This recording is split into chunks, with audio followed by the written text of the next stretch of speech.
সকলকে স্বাগত জানাই আমার এই চ্যানেলে।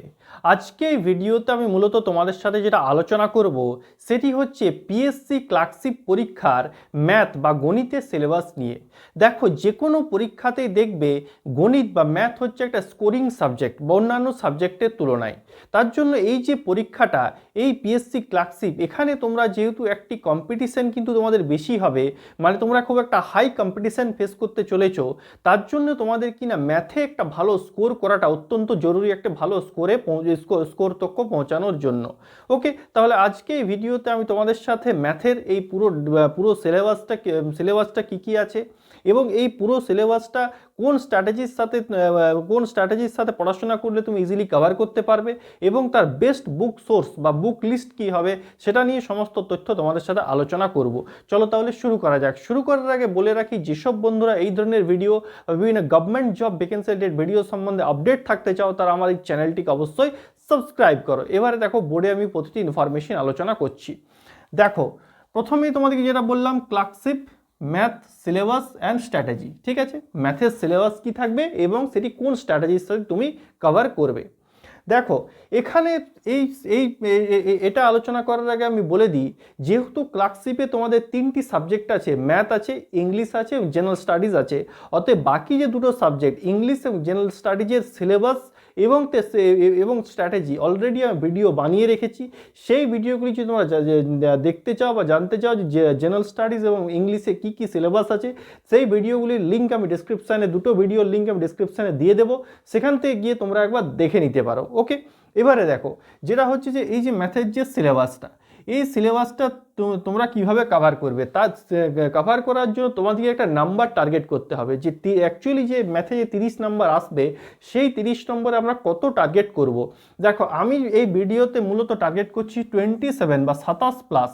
ঠিক আছে, হাউ টু স্কোর 27 প্লাস। কারণ দেখো, প্রথমেই বললাম ম্যাথ একটা স্কোরিং সাবজেক্ট, ম্যাথে তোমাদেরকে একটি ভালো স্কোর কিন্তু করতেই হবে। দেখো, তোমাদের টার্গেট যেটা হওয়া উচিত, আমি 27 প্লাস লিখেছি ঠিক, কিন্তু হওয়া উচিত 30-এ 30। ঠিক আছে, 30 আউট অফ 30, কারণ ম্যাথে সেটা সম্ভব, কারণ ম্যাথের একটা লিমিটেড সিলেবাস। আর এখানে কি সুবিধা না, ম্যাথে বলা আছে ম্যাথ, কিন্তু অ্যাকচুয়ালি অ্যারিথমেটিক বা পাটিগণিত থেকে কিন্তু কোশ্চেন আসবে।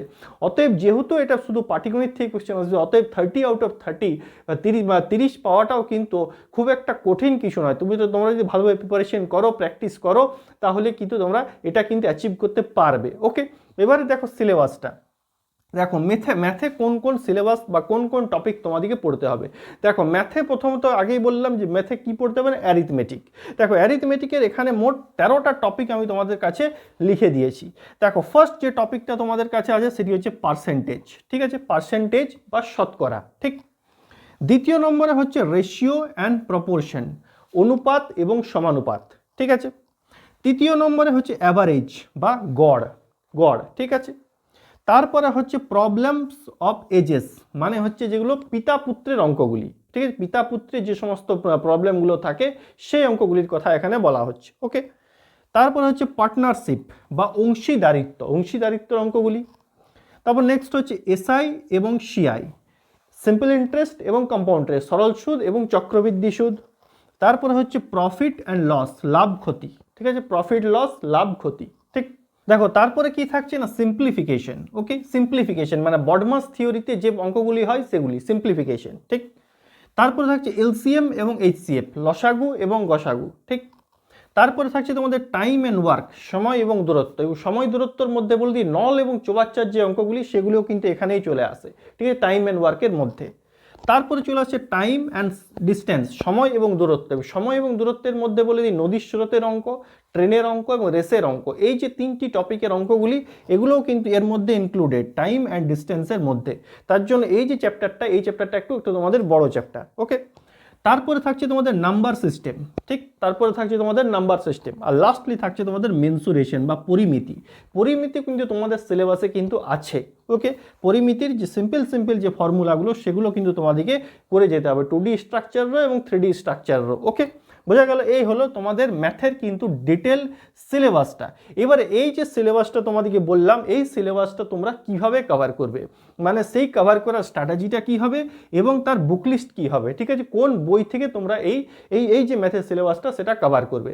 দেখো, স্ট্র্যাটেজি বলতে প্রথম যে স্ট্র্যাটেজিটা তোমরা করবে, যে প্রথমে কি করবে না, যখন তোমরা ম্যাথ শুরু করবে করতে, প্রথমে এই যে তিনটি যে তোমাদের টপিক, পার্সেন্টেজ, রেশিও প্রপোর্শন এবং অ্যাভারেজ, এই তিনটি টপিক থেকে কিন্তু তোমরা পড়াটি স্টার্ট করো। পার্সেন্টেজ, রেশিও প্রপোর্শন এবং অ্যাভারেজ, এই তিনটি টপিক থেকে যদি তোমরা পড়াটা শুরু করো, তাহলে কি হবে না, এই তিনটি টপিকের মধ্যে এমন কিছু কনসেপ্ট আছে, সেই কনসেপ্টগুলি যদি তোমার একবার ক্লিয়ার হয়ে যায়, তাহলে কিন্তু বাকি যে চ্যাপ্টারগুলি আছে, বাকি চ্যাপ্টারগুলিতে সেই কনসেপ্টগুলো কিন্তু তোমাদের কাজে লেগে যাবে।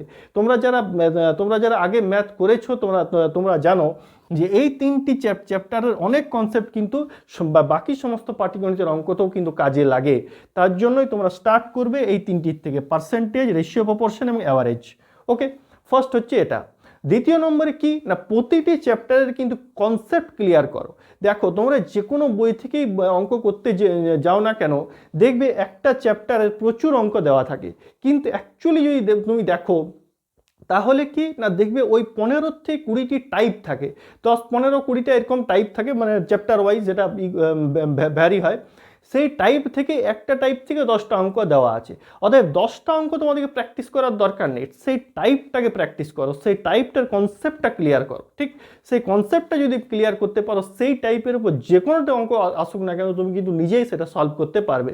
তার জন্য অঙ্ক বুঝে কনসেপ্ট ক্লিয়ার করে করো। দেখো এই কম্পারেটিভ লাইনের ম্যাথ বা অঙ্ক মানে সবাই অনেকে ভাবে যে শর্টকাট মেথডে। দেখো অঙ্কের জন্য এমনি কিছু শর্টকাট মেথড অ্যাকচুয়ালি হয় না। তোমরা যদি শর্টকাট মেথডে করতে যাও, সেক্ষেত্রে যদি একটু কনসেপ্ট চেঞ্জ করে দেয় অঙ্কতে, বা কোনো জায়গায় নাম্বারটাও চেঞ্জ করে দেয় না, সেটাতেও তোমাদের কিন্তু ভুল হবে। তার জন্যই কি না, শর্টকাট মেথড কিন্তু নিতে যাবে না। যে কোনো চ্যাপ্টার যখনই পড়ছো, তার কনসেপ্টটা ক্লিয়ার করে পড়ো। সেই কনসেপ্টটা যদি ক্লিয়ার করে পড়ো, তাহলে শুধু পিএসসি ক্লার্কশিপ নয়, যে কোনো পরীক্ষাতেই তোমার কিন্তু সেটা কাজে লাগবে। তার জন্য ম্যাথের কনসেপ্ট ক্লিয়ার করে, ম্যাথ হচ্ছে বুঝে বুঝে পড়ার জিনিস, ম্যাথ মুখস্থ করার জিনিস, মুখস্থ করে ম্যাথ কিন্তু হয় না বা গণিত হয় না। ওকে, এভাবে কিন্তু তোমাদেরই করতে হবে। তারপরে কি করতে হবে, যেটি তুমি আজ পড়লে সেটিকে আজ প্র্যাকটিস করো এবং সেটিকে রিভাইজ করতে হবে বারবার। দেখো ম্যাথ হচ্ছে প্র্যাকটিসের জিনিস, যত বেশি প্র্যাকটিস করবে ম্যাথে তুমি তত বেশি এক্সপার্ট হয়ে উঠবে। কিন্তু বারবার তোমার কিন্তু প্র্যাকটিস কিন্তু ম্যাথে তোমাকে করতে হবে। আর তারপরে প্র্যাকটিস PYQ বা প্রিভিয়াস ইয়ার যে কোশ্চেন পেপারগুলি, সেগুলি কিন্তু বারবার তোমাকে প্র্যাকটিস করতে হবে। ম্যাথের ক্ষেত্রে বারবার প্র্যাকটিস করতে হবে, তাতে ক্লার্কশিপের হোক, ফুড এসআই হোক, মিসলেনিয়াস হোক, SSC MTS, SSC CHSL, এই যে সমস্ত পরীক্ষাগুলি, মানে যেগুলি পিএসসি ক্লার্কশিপ লেভেলের পরীক্ষা, সেই লেভেলের পরীক্ষাগুলির প্রিভিয়াস ইয়ার কোশ্চেন পেপারের অঙ্কগুলি কিন্তু তোমাকে ভালোভাবে বুঝে বুঝে কিন্তু প্র্যাকটিস কিন্তু বারবার করতে হবে। সেক্ষেত্রে তোমাদের অনেকটা সুবিধা হবে। এবার দেখো এই যে MTS এবং CHSL, এগুলো আমি কেন বলছি, দেখো কারণ দেখো আমাদের রাজ্য সরকারের যে কোনো পরীক্ষা যদি তুমি দেখো, বর্তমানে তারা কি না, সেন্ট্রাল গভর্নমেন্টের সেই কোশ্চেন প্যাটার্নটাকে কিন্তু ফলো করছে। তার জন্য MTS এবং CHSL যেহেতু এই ক্লার্কশিপ লেভেলেরই একটা এক্সাম, তার জন্য এখানের ম্যাথ কিন্তু প্র্যাকটিস করলে তোমার অনেকটা হেল্প হবে। দেখো সিজিএল বা ব্যাংকিং লেভেলে যে ম্যাথগুলো আছে, সেগুলো করার অতটা প্রয়োজন নেই। যদি তুমি করতে পারো তো তোমার জন্য খুবই ভালো, আমি না বলবো না। কিন্তু যদি তুমি ম্যাথে একটু উইক হও বা অ্যাভারেজ স্টুডেন্ট হও, সেক্ষেত্রে কিন্তু সিজিএল বা ব্যাংকিং লেভেলের ম্যাথগুলি করার দরকার নেই।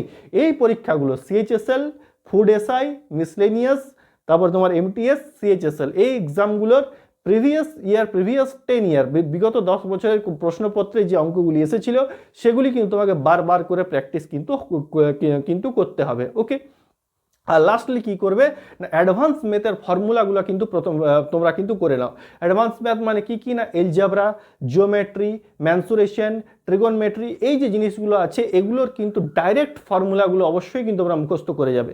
এখান থেকে কিন্তু তোমাদের কোশ্চেন আসার একটা সম্ভাবনা আছে। দেখো তোমাদের সিলেবাসে অ্যাডভান্স ম্যাথ নেই, শুধুমাত্র অ্যারিথমেটিক আছে, কিন্তু আমি তাও বলবো কিন্তু এগুলো কিন্তু করে যাবে। দুটা তিনটা কোশ্চেন হয়তো দিলেও দিতে পারে, তার জন্য রিস্ক না নিয়ে, যেহেতু এখন তোমাদের সময় আছে, অ্যাডভান্স ম্যাথের ফর্মুলাগুলো অবশ্যই কিন্তু করে যাবে। সেই ফর্মুলাগুলোর থেকে কী ধরনের কোশ্চেন হতে পারে, সেগুলো একটু প্র্যাকটিস কিন্তু তোমরা করে যাবে। ওকে, এই হলো তোমাদের স্ট্র্যাটেজি। এই স্ট্র্যাটেজিকে নিয়ে ভালোভাবে কিন্তু তোমরা ম্যাথের প্রিপারেশনটা করো, দেখবে ইজিলি তোমরা এই যে সিলেবাসটা আছে, এগুলো কিন্তু তোমরা কভার করতে পারবে। ওকে, এইবারে আসছি আমি বুক লিস্টের কথায়। কোন বই থেকে তোমরা ম্যাথ প্র্যাকটিস করবে বা ম্যাথের প্রিপারেশনটা করবে। দেখো ম্যাথের প্রিপারেশনের জন্য আমি তোমাদেরকে দুটো বই কিন্তু বলবো। প্রথম যে বইটা হচ্ছে সেটি ইংলিশ ভার্সনের বই, দ্বিতীয় বইটি হচ্ছে বাংলা ভার্সনের। ফার্স্ট বইটা হচ্ছে কিনা quantitative aptitude by R S. Agarwal. R S. Agarwal স্যারের লেখা কোয়ান্টিটিভ অ্যাপটিটিউড বইটি, এটি হচ্ছে বেস্ট বুক ম্যাথের জন্য। এটি বাংলা ভার্সন এখন অ্যাভেলেবেল আছে, সে বইটিও তোমরা নিতে পারো বা ইংলিশ ভার্সনও নিতে পারো, কোনো অসুবিধা নেই।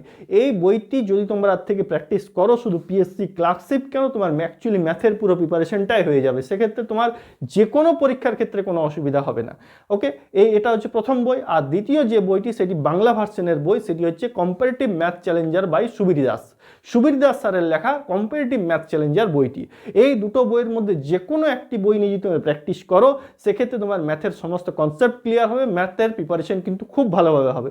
আর তাছাড়া তোমাদের সাথে একটা এক্সট্রা জিনিস আমি বলে দিচ্ছি, যেটি হচ্ছে তোমাদের টেক্সট বই। যদি এনসিইআরটির ক্লাস 8, 9, 10-এর টেক্সট বইগুলি জোগাড় করতে পারো, সেটার থেকে প্রথমে প্র্যাকটিস করে তারপরে এই বইগুলো ব্যবহার করো, তাহলে দেখবে কি না তোমাদের কনসেপ্টটা কিন্তু খুব সুন্দর ক্লিয়ার হবে, এবং সেক্ষেত্রে ওই বইগুলির থেকে যখন তোমরা প্র্যাকটিস করবে তখন ইজিলি কিন্তু তোমরা সলভ কিন্তু করতে পারবে। ওকে, আর লাস্টলি কিন্তু তোমাদের কি করতে হবে না, ম্যাথের মক টেস্ট দেখবে এখন বিভিন্ন ওয়েবসাইট আছে যেখানে কিন্তু আলাদা আলাদা সাবজেক্টিভ মক টেস্ট দেওয়া যায়, ম্যাথের আলাদা, জিএসের আলাদা, ইংলিশের আলাদা, সেখান থেকে ম্যাথের কিন্তু মক টেস্ট কিন্তু তোমরা বারবার দাও। ফুল মক টেস্ট তো দেবেই দেবে, সেক্ষেত্রে কিন্তু ম্যাথের আলাদা আলাদা করে মক টেস্ট কিন্তু দাও। সেক্ষেত্রে কী হবে না, ওই যে 30টা কোশ্চেনের যে টাইম লিমিটটা থাকে, সেই টাইম লিমিটটা তোমরা ম্যাচ করতে পারবে, যে ওই সময়ের মধ্যে ওই 30টা কোশ্চেন সলভ করা ম্যাথের, সেক্ষেত্রে তোমাদের পরীক্ষাতে অনেকটা হেল্প হবে। এবং সেক্ষেত্রে কী হবে না, ওইখানে যদি তোমরা বারবার মক টেস্ট দাও ম্যাথের, দেখবে নতুন নতুন অনেক রকম অঙ্কের সাথে পরিচয় হবে, সেক্ষেত্রে তোমাদের ম্যাথের কনসেপ্টটা কিন্তু খুব সুন্দরভাবে ক্লিয়ার হবে। মক টেস্ট দেওয়াটা কিন্তু অত্যন্ত জরুরি। ওকে, তাহলে এই হলো তোমাদের ক্লার্কশিপের ম্যাথের সিলেবাস, স্ট্র্যাটেজি এবং বুক লিস্ট। এভাবে কিন্তু তোমরা ম্যাথের প্রিপারেশনটা করো, দেখবে ম্যাথে তোমাদের প্রিপারেশনটা কিন্তু খুব ভালো হবে, ম্যাথে একটা খুব ভালো স্কোর হবেই হবে। কারণ তোমাদেরকে প্রথমেই বললাম, ম্যাথে তোমাদেরকে একটা ভালো স্কোর করতেই হবে, তাছাড়া কিন্তু এখানে কিন্তু তোমরা দাঁড়াতে পারবে না, কারণ এখানে কম্পিটিশন অত্যন্ত বেশি।